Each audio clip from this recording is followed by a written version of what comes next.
Jacob Burton here from StellaCulinary.com, and in this video I'm going to demonstrate a simple method for glazing vegetables that you can use as a side dish or as a garnish as shown here for a beef bourguignon dish.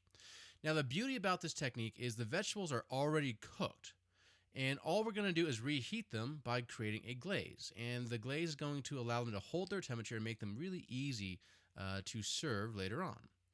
Now here I have some white wine. My blanched baby root vegetables go into the white wine, and I'm going to season with some salt and a pinch of sugar. Now the sugar is going to counterbalance the acid in the white wine, but also help to form a glaze. Now I'm going to reduce the white wine over high heat until it's almost gone. See how there's almost nothing left? And then cover with a white chicken stock. Now here I'm using a brown chicken stock, but white chicken stock is best practice.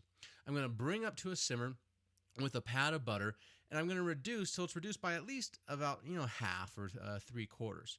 Now once it reaches that stage, I'm going to stick it off to the side of my stove and let it hang out while I complete the rest of my meal. And this is what makes the glazed vegetables very convenient. So at this point they're already hot, my glaze is almost done.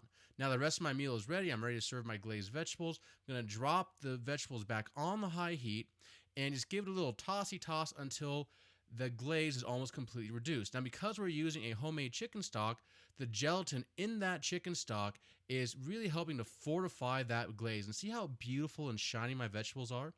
And so this is the technique that I like to use when serving a beef bourguignon. I braise the short rib separately, I glaze the short rib in its own reduction sauce separately, and then I garnish with my glazed baby root vegetables.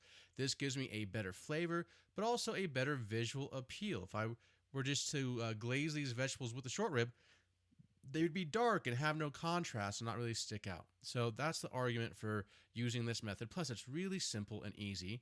Gives you a delicious tasting vegetable and extremely easy to execute. Little bit of a green garnish in the arugula salad, and there you go.